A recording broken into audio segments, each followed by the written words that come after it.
There we go. Hello, Rick. How are you? Thank you very much for your time. Welcome to Rock Talks. What's up, Rock Talks? How are you? Wow.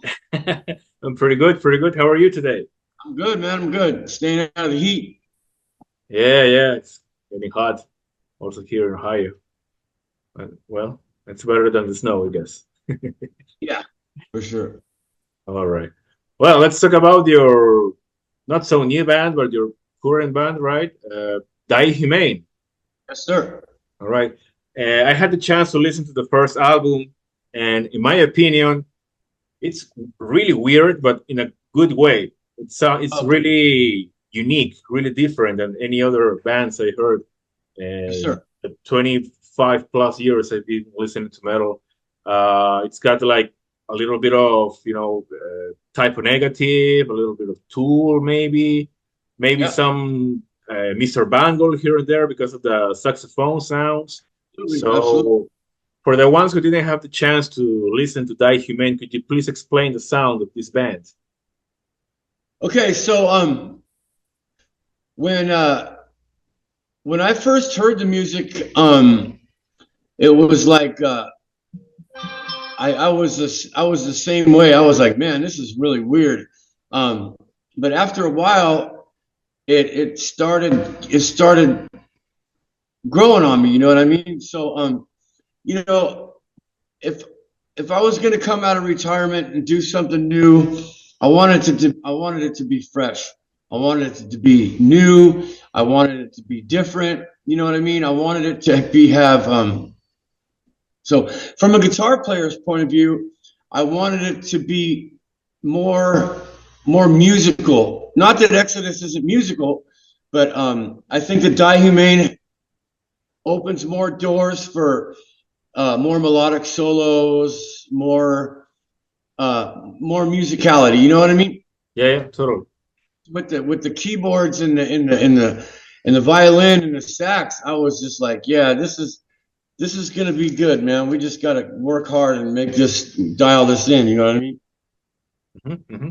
And is Glad it? you. Yeah, I like it. I mean, I like weird stuff all the time, but this is like some other level weird kind of band. Yeah. So my next question, was it difficult to put all this together? I mean, all these different sound, all these different influences. Um. Honestly, the other songwriter, Josh, our bass player, uh, he half this album was written when I joined the band. Okay, they got a hold of me through a friend of ours, Steve Esquivel from Skin Lab, who's like one of my best closest friends forever. Wow. And they got a hold of me through Steve, and they sent me some music, and I started to listen, and I slowly but surely started, trying to picture myself playing this music, and and half of it was written when I joined the band. But so I mean, as far as is it difficult to put together? No, I don't think so. It just takes time. Um, let me point out something. It's not like this music is what happens when we all get together, when we all write music together. It's not something that we go out of our way in doing so. Like before we write a song, me and Josh don't get together and go, well, let's just make this real different and real crazy. It's not how it does. We write this music because that's what happens when we pick up our instruments and in his bass and the keyboards and everything else, right? So it's Right. pretty natural. It's not difficult. Yeah, it's kind of like a natural process, like the good old days, right? When everybody got together and write the songs in the room. Yeah, absolutely. Well, we don't get together in a room. What we do is we use our computers and we throw ideas back and forth to each other over the Right. internet. You know what I mean? And that's as far as technology goes, that's like, to me, that's the most valuable thing with technology so far, is being able to share recorded music with bandmates. You know, I mean, you're thousands of miles away. I mean, at a click of a button, right? So it's like, it's Right. killer. Hmm. And what was the reception of the fans and the media of the grotesque? That's the name of the first Yes, sir. LP, right? Yes. Honestly, I'll just go into but the couple of weeks before we released the first single, Oblivion, was May of 2023, I believe. I'm not gonna lie, I was a nervous wreck. I was like, because I come from a heavy background, and it means a lot to me that the Exodus fans like this, you know what I mean? Or of course not all of them don't like it, but it was received better than I thought. You know what I mean? And after the first couple of days Oblivion was out, I was just like, oh, thank God. They like it. They like it. Because I was really, really happy. You know what I mean? We just need to get the music out to more ears. You know what I mean? Yeah, would you say that Exodus fans have more like a open mind kind of attitude? Absolutely. Yeah, and that comes. I think that most of the Exodus fans are pushing 40. They have a new fan base, but not as many as the older fans. You know what I mean? And we're all getting older, so I think the older you get, the more your tastes grow and your heart opens up to new music. I'm looking at all these posters you got on your wall. Yeah, all over the place. Yeah, that's good. Different stuff. Yeah, I agree. I mean, the first time I listened to DieHumane, I was kind of hoping like some Fabulous Disaster kind of riff, kind of the Bonded by Blood. A lot of people were, but yeah, but not at all. But that's great. I mean, it took me by surprise. Like I was like, wow, this is really different, but at the same time, it's really cool. I wasn't expecting this at all. Oh, great! That a lot of people have said that exact same thing, and to me, that's a huge compliment. You know what I mean? I think it did surprise a lot of people. Some people really good, and some people, maybe not their cup of tea. But honestly, everybody, even if it's not their cup of tea, everybody's been so respectful. You know what I mean? Like no one. I haven't read one read one person say, man, this shit sucks, man. Oh, forget this music, yada yada yada. You know what I mean? And that means a lot to me, honestly. Right. I'm happy fans are digging this album. So, but you guys are already working on a new EP, right? And you have some great guests. For example, Chuck Billy from Testament and Jeffrey Nothing, who used to be the singer in Mushroom Head. So what can you tell us? What can you tell us about this new EP? Okay, so Jeffrey came aboard. He's a really good friend of Josh's because they're from Texas, right? He's a good friend of Josh's, and we asked him to do it, and he said, yeah, he'd be honored. Same with Chuck. Chuck's a good friend of mine. He's from the Bay Area.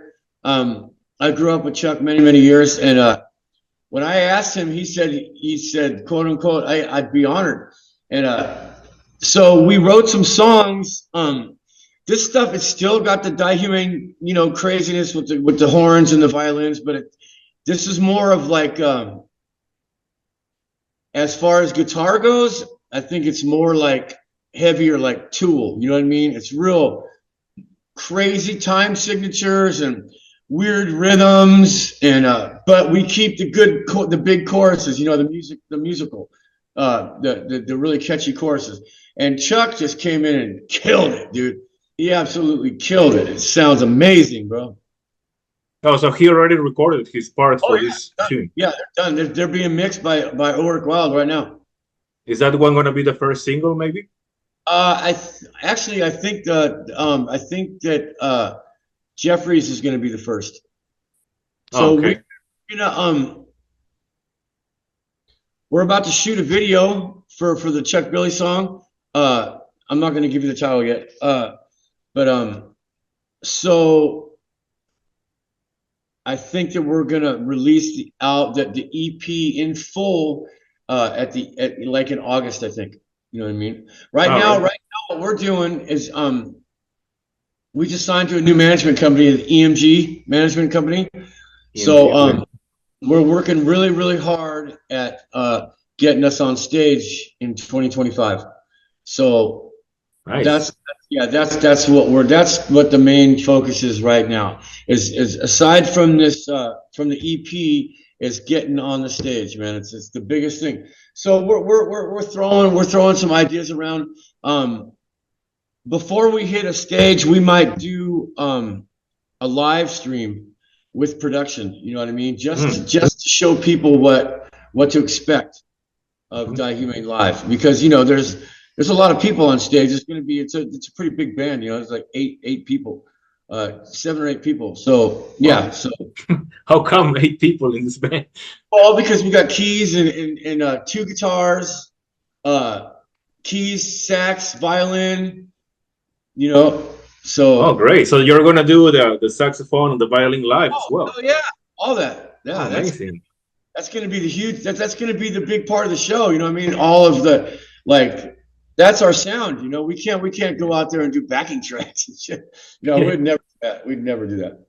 Well, yeah, I was kind of expecting that because a lot of bands are doing that nowadays. Working with tracks, and it's kind of like it's acceptable at this point. I guess it is. And I'm not gonna. I would never talk down on anybody that's doing that. For DieHumane, it's just not what we're about. We're gonna get up there with live instruments, 100%, and rock the house. That's it. Period. Right. Another thing that caught my attention when I was reading about the history of this band, DieHumane, is you got the drummer from Evanescence, Will Hunt. Yeah. Right, in order to replace Saul Abriscato. So, again, this band is all over the place. You got people from EXODUS. The guy from Type O Negative left, and you're replacing him from a guy from Evanescence, which is like this kind of, the type of new metal band. So kind of, I would call them. What would you call Evanescence? I think I don't know if I'd go as far as to call them new metal. I'd call them maybe rock metal. All I do know is he's an amazing drummer, bud. We send him tracks. We sent him these new materials, and the next day we get this stuff back that's just mind-boggling. This is mind-boggling. He's just an amazing drummer. So is he the permanent drummer for DieHumane? I mean, as far as he's still in Evanescence, you know what I mean? So if we go out and play live, he is going to be our drummer, yes, but he will always be in Evanescence. You know what I mean? Because that's his money. Yeah, it's his main band, right? Yeah, of course. We don't have a problem with that. We're just blessed to have him on board with us. Yeah. So you just gotta work out with the schedules, right? For both bands. Yeah, and everybody does the same thing. And so many people in so many bands, it's hard to keep track of. You know what I mean? All these, like Phil Demmel, a good friend of mine, Phil. He's in so many freaking bands. It's like hard to keep track of them all. Like in 10 different bands at this point. Yeah, that boy is busy, man. Yeah. But it's good for him. I'm proud of Phil. He's doing so good. Yeah, he's killing it right now with this band, Category 7, right? With John Bush and Kerry King. Yeah, and Kerry King as well. Yeah, really busy guy. So you said that Will Hunt is gonna perform live with DieHumane next year. Yes, sir. Mm-hmm. So this means Saul Abriscato is not coming back to the band. No. We had to part ways. Nothing against Sal. It just wasn't working out. You know what I mean? Our times, differences, and he's got a family, and it just wasn't working out. We love Sal to death. You know what I mean? But we just couldn't continue to work with him. So it was more like personal reasons for him to leave the band. I wouldn't say that. I'd say just everything. There's a lot to it, to being in a band and writing music. There's a lot to it. It takes a lot of time. You know what I mean? And honestly, I think that he wanted to put more of his time to his new band. His band, something of the Locust. What is it called? I forget. I don't know. So yeah, it's like Doom. He's a Doom guy. Oh, all right. Okay. Right. Yeah, he wanted. He wants to be the front man. He wants to sing and play guitar. He's not even playing. Oh, okay. Yeah, so he's trying to be like the next Dave Grohl, maybe. Right? In a way. Sal is a really good singer, man. He's a great guitar player. He's a great songwriter. Yeah, I bet. So, you guys, you told me that you guys already have plans to tour for next year. So my question is, I believe that you are going to start opening maybe for some bigger bands, but where are you going to put DieHumane? I mean, who's going to tour with DieHumane? Because since your music is really different, I think it's going to be kind of difficult to put in the right place. Well, let's see what happens. You know, as it stands right now, bro, we're in the situation where like we really need to play some shows. You know, we have to play some shows. The people love the music, now they just want to see it live, you know what I mean? So, and that's what we want to do. That's what we want to do. So, I think it's safe to say that DieHumane won't be playing with EXODUS. Nice. So we're trying to get on bands like, we would love to go out with Mr. Bungle. That would be to me, that would be an amazing show, right? Yeah, DieHumane, Bungle, right? Mm-hmm. That would something like that. You know, we love Opeth. You know, we're trying to think big. We'll see what happens, man. It's, you know, we're right in the middle of booking shows, so we'll pretty much right now. We want to do some boat shows. We want to play on some boats, and we want to play some festivals in Europe. So, so America and Europe as well. Absolutely. Yeah. Right. I think it will probably be. I think honestly, the first shows will probably be in Europe. All right. 25. I'll give you another one. It will be really great to see you guys opening for Primus. Yeah. Yes. Exactly. Right. Yeah, that's perfect. Primus, Bungle, you know what I mean? Those bands are perfect. Yeah. Absolutely. You know, Tool, all the weird bands from the 90s. All of that. Yeah. And 9 Inch Nails too, because we do have you heard our single of Something I Can Never Have by 9 Inch Nails? No, that's a new one, right? For the upcoming EP. Second to the newest. Well, I listened to the whole album, yeah. It's on the vinyl, it's not on the CD. Oh, so I missed it. Yeah. And it's amazing, dude. So we do, and I'm just waiting to get a phone call from Trent. You know what I mean? Hey, I love the cover you guys did. You want to go on tour with us? Oh yeah. Well, let's hope he watches this interview so he can give you a call for that. Yeah, rock top. All right.